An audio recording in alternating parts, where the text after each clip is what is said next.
You ever wonder what it costs to build a house in 2026, let alone a custom build? All that and more coming right up.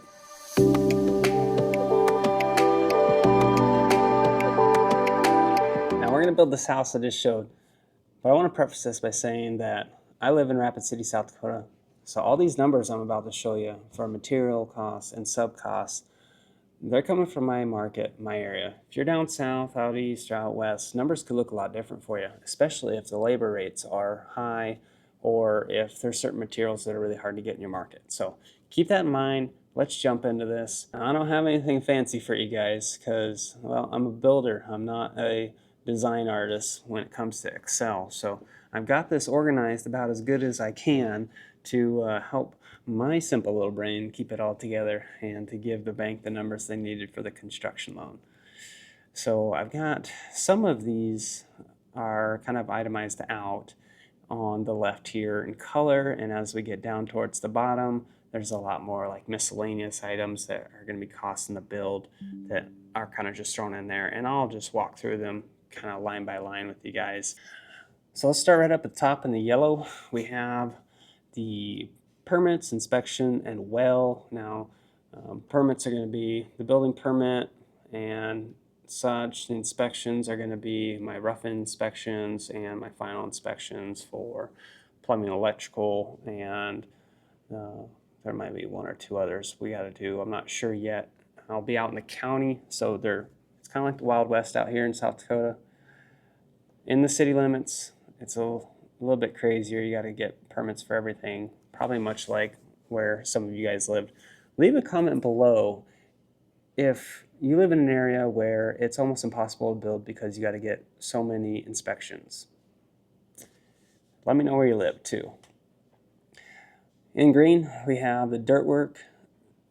We're going to be doing some excavation, getting some trees out. We're going to be probably renting a little bit of equipment that is factored in there with the dirt work. And then depending on soils, we're going to probably bring in some gravel, engineered fill to be able to prep that foundation. So there's that total there. It's $16,000. Now the septic, there is a septic on site. It's been pumped. It is permitted. It's all ready to go, but it was designed for a 3-bed, 2-bath, double wide. So we are more than likely going to be forced to rip it out by the county and replace it with an adequate size septic system for our bigger house. So I've got just the numbers for the septic, the digging. If I have to rent an excavator, that's what that $300 is for. Pipe and the tank, I'm not really sure what the tank was on there for. I did this so long ago that I've forgotten some of these line items, I guess. And then the gravel or the sand that'll go in there. So keep in mind, this is just the cost to do it, as I'll be doing it on my own. I am actually licensed to do septic systems as a septic installer here in our county, so I will be able to do that. Typically, in the county I live in, once every 5 years, any person, homeowner, can build their own house and legally do the electrical, plumbing, HVAC,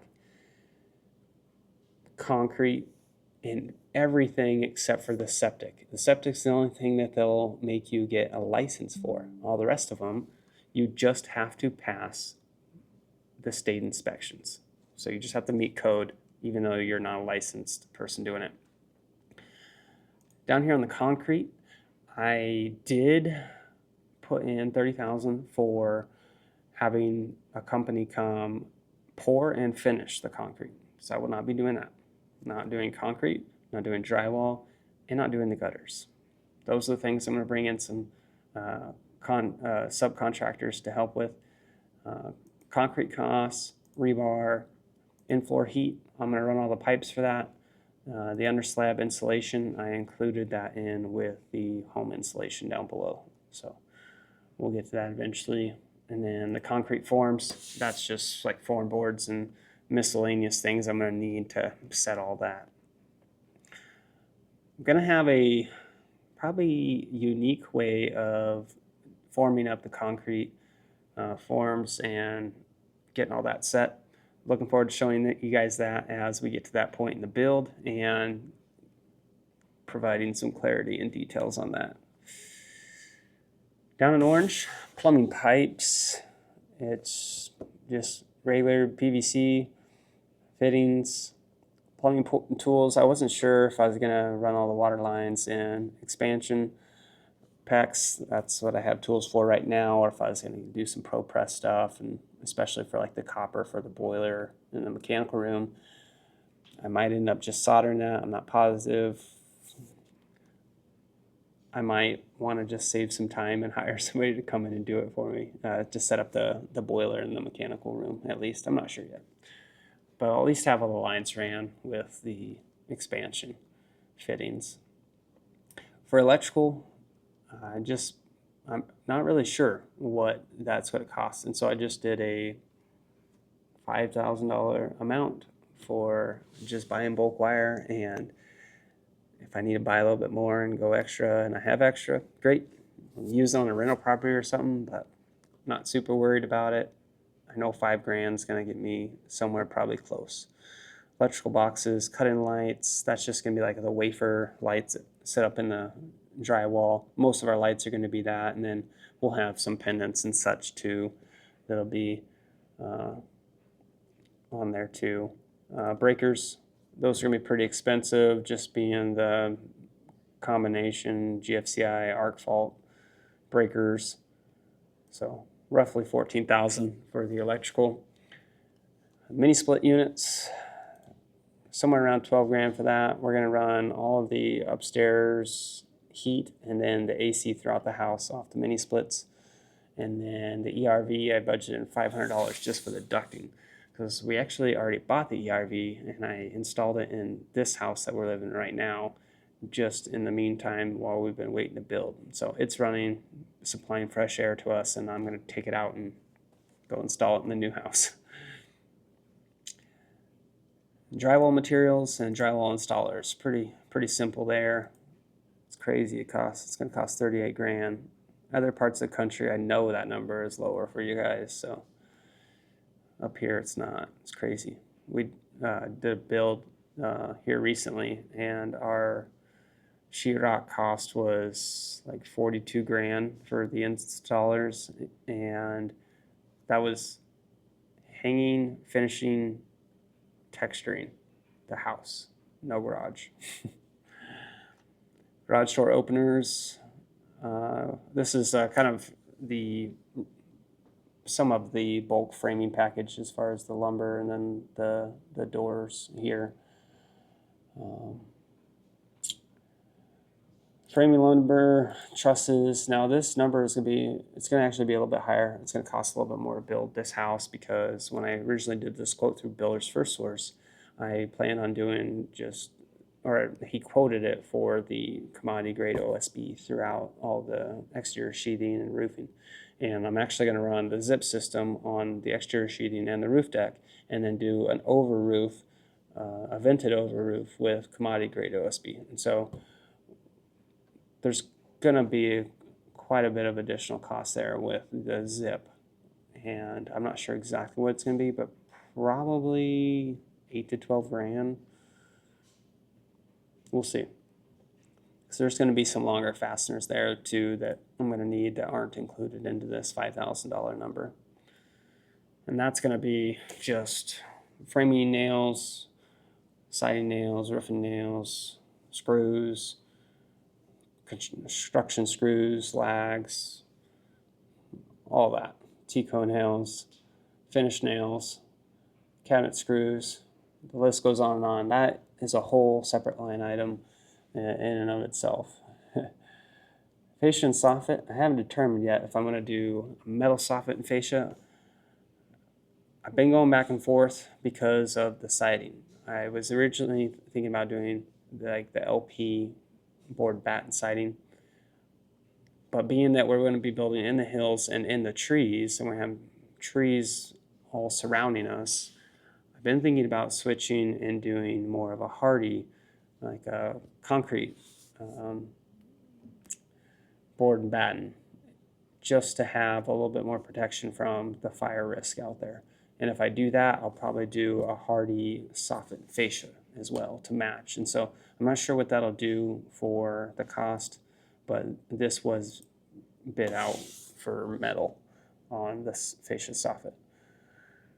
Window trim, that's just going to be our trim boards around our windows. And then the siding, roughly 20 grand. That's what it's cost to do similar houses in size as this one for us in the past with the board and batten. Roofing, going back and forth there too. I am thinking I want to do a standing seam metal roof, and I've got a connection with some Hooterites actually to do that metal, get a little bit of a break-in cost compared to buying it here local at the big box store or at the builder store. So that'll probably cost a little bit less than if I were to just go down to builders and source it through them. Windows, roughly 28 grand. That's a swift kick in the nuts. And exterior doors, nothing fancy there. Maybe that front door would be nice, but the rest of them probably just be not the low end, but just decent windows and doors.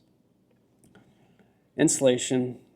Now this is a whole bunch of spray foam is what this was bid out for. So it's going to be 4 inches on the roof deck, 3 inches on the walls, 2 inches on the under the concrete slab. It's going to be nearly encapsulated in spray foam. So some people don't like that idea. Some people don't like spray foam at all, and others swear by it. Leave me a comment. Let me know what you think about it. Is spray foam good or bad? Would you put it in your house? Would you surround your entire house with it? And if not, why? That's the real question here. Let's have a debate in the comments. Why spray foam or why not? Rough-in, miscellaneous. That's going to be all the things I didn't think about. That number should probably be higher. Primer and paint. Basic primer and paint. Not the lowest stuff, not the highest stuff. We'll probably get that at the box store. Interior trim. We're going to just probably do like a light brown wood. Something to either match the cabinets or accent the cabinets. And the flooring. That's going to be something in my wife's department. I won't have much to do with that other than installing it. Interior doors, handles, kitchen cabinets. $15,000 is not really a lot for cabinets. Pretty low budget, but we want to have a nice house, but we also don't want to splurge and go crazy on some of those finishes like you could. Because you could easily spend 80 grand in kitchen cabinets in a house, especially a big house like this. And so we definitely don't want to do that. We bought these from the box store, and we love them. They're soft closed doors and drawers, and they were like 7 or 8 grand. They were like the cheapest line that wasn't build the cabinet yourself. And we actually really like these cabinets. We'll probably do something similar. The one thing we are going to do is upgrade the lower cabinets to a lot more drawers that pull out. Because we skimped on that here, and then later on we wish we would have spent an extra, like 2 grand to put those drawers in. Kitchen countertops, those we are planning for laminate. We might upgrade those to a hard surface, depending on how budget goes as we get towards the end of the build, and can kind of make that decision then. We'll do nice pantry shelving for my wife and just regular standard closet shelving throughout the rest. Curtain rods and drapes, those are things that you always forget as you get to the end of a build, and then you're like presenting those to the client, or if you're building your house, you're getting to the end, you're like, oh, I forgot all these things. And that's really what this list came from. It's from all these lists I make for clients and for putting bids together to build houses for people. And I just converted it all and then put numbers to it for my house. So feel free to steal some ideas off of this if you need to for your own build.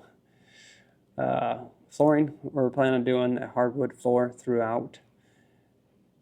Probably even on the stairs, but we're not positive on the stairs yet. Regular vanities, Toilets, mirrors, all of those, all the bathroom, kitchen faucets, and cabinet pulls will probably come off of Amazon, just get shipped in. Then we don't have to take our kid down to the box stores and go shopping for probably a whole week to find all these things. If you ever want to just lose your marbles, take your kid or kids to Menards or Home Depot for the afternoon. So much fun. Bathroom finishes, that's going to be like towel racks and rods and whatnot. The tub, there's one tub. Stairs, that'll be like our fancy riser boards or trim or whatnot for that. Tile, that's a pretty low budget for tile. A lot of our clients are spending anywhere from $4,000 to $20,000 on a bill for just the tile. And the thing that I've realized in installing a lot of tile, like just this year, before this build, I will have installed like 3,300 square foot of tile. So we do a lot of tile, and between the box floor tile and the fancy European tile and whatnot, most of the time I cannot tell a difference between them. And so like my wife and I, we've always bought our tile at Menards, Lowe's, Home Depot, like just one of the regular box stores. And you know, I think that comes down to the install. If you can do a nice install, then you can make up for flaws in the tile. Whereas if you have a nice tile and a crappy install, it doesn't look like $30 a square foot tile. Schluter materials, that's going to be the waterproofing for the master bath and the tub surround. Appliances, we already bought those. We thought we were going to build this house last year, so we bought them last Black Friday.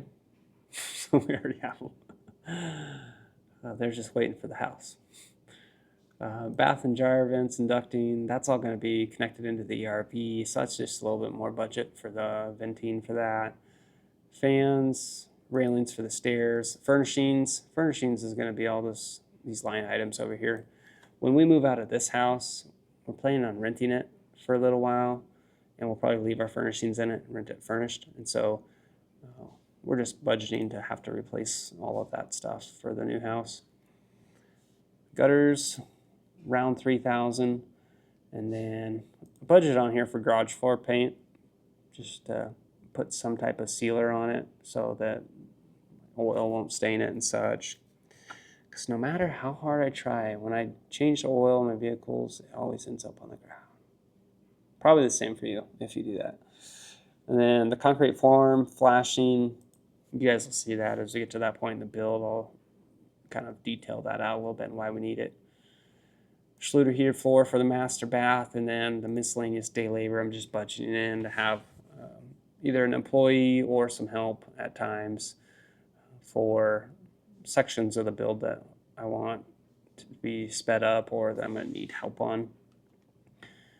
So grand total, all of that stuff comes to roughly $465 for the materials and the subcontractor portions of this build. And then our land was $300, so that brings our overall total to build this somewhere around $765, which we're hoping to keep it under $800. So we got a little bit of wiggle room in there, and our loan actually goes up to like $850, I think. So, you know, hopefully we don't go that high. Dave Ramsey would not be happy with us doing this build, but hopefully you guys are happy that we're building it and you want to come along for the ride. Thanks for sticking around and watching. This is just a really rough budget of what it's going to cost to build this house in our area. Now, we live in Rapid City, South Dakota, so if you live out east, down south, or out west, your numbers could be way different, as I said earlier.